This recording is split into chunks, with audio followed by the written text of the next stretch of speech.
Hey everyone, welcome back to Bible Q&A. I'm your friend and ewaenruwa, and in this video we are going to be answering the question, can man love God?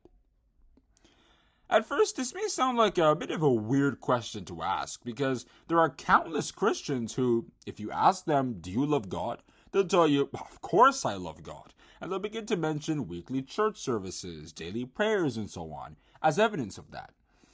But when we talk about loving something in the real sense, we can understand it by looking at daily examples.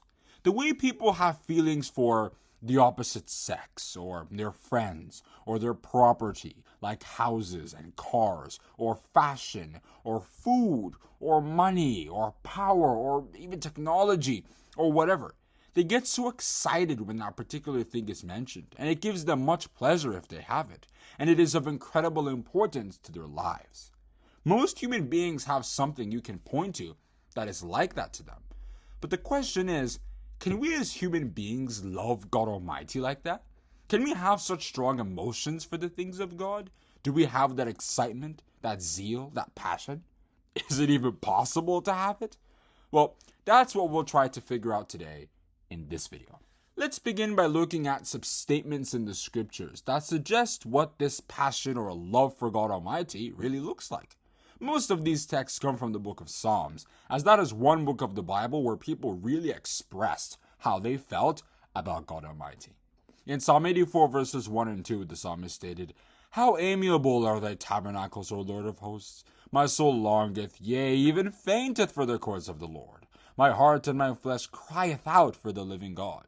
In verse 10 of the same chapter, he said, "For a day in thy courts is better than 1,000. I had rather be a doorkeeper in the house of my God than to dwell in the tents of wickedness." You can see the passion he had for the things of God. He longed for it, just as some others do for money or food or other things. The psalmist also stated, "I was glad when they said unto me, let us go unto the house of the Lord." That is Psalm 122 verse 1. This man had strong emotions or feelings for the things of God. That's why going to the house of God excited him the way he described it. Another psalmist said, "My soul breaketh for the longing that it hath unto thy judgments at all times." That is Psalm 119 verse 20. Now, let's look at a few examples of people who had strong feelings or emotions towards God Almighty, so that we can understand this concept better. The famous King David was one of those who loved God from the bottom of his heart. As the Ark of God was being brought from Obed-Edom to the city of David, as it was then called, David danced before the Lord with all his might, as it was written in 2 Samuel chapter 6, verse 14. When the things of God were concerned, David was very excited and passionate, and that was why he danced the way he did.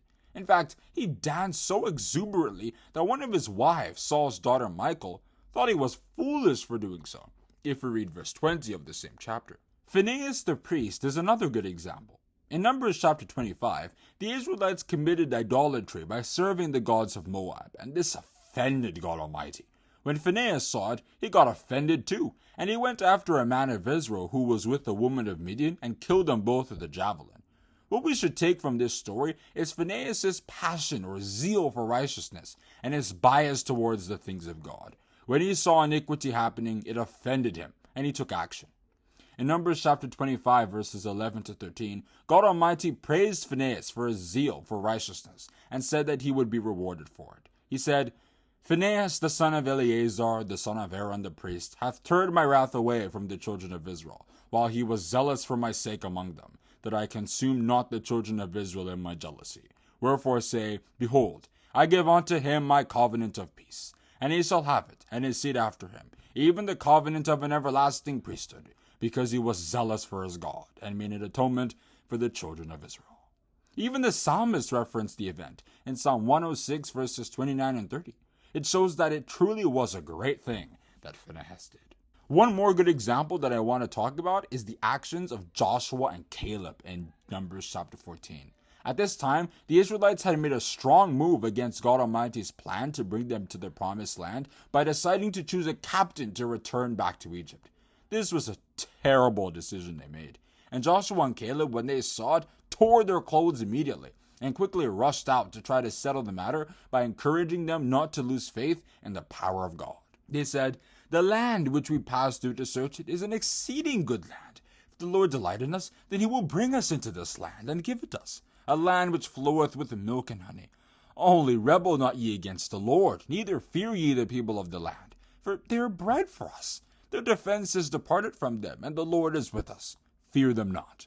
Numbers chapter 14, verses 7 to 9. You can see their strong emotions towards the plan of God. They clearly weren't being dragged along in the wilderness. No, they loved the God who was leading them, and they believed in the land God promised them. And so when they saw that their fellow Israelites wanted to abandon the whole project, there was a way they felt about it, and they reacted passionately and with desperation. We can see from these different texts and examples that it is actually possible to love God with the same passion or zeal or fervor that some others may have towards carnal things like food, fashion, cars, technology, or any other thing. When the Bible talks about loving God Almighty with all our heart, soul, and might, like in Deuteronomy chapter 6, verse 5, we should remember that it's not different from the love some people have for worldly things. God only asks that we move that zeal and passion to his will, so that our relationship with him can be sweet and sound, all by his grace and power. And I think that will suffice for answering the question, can man love God? For what we've talked about in this video, it seems like we indeed can. If you enjoyed this video, give it a like and don't forget to subscribe and hit the notification bell so that you will be notified when we come back with another Bible Q&A video. As always, have a great day and God bless you.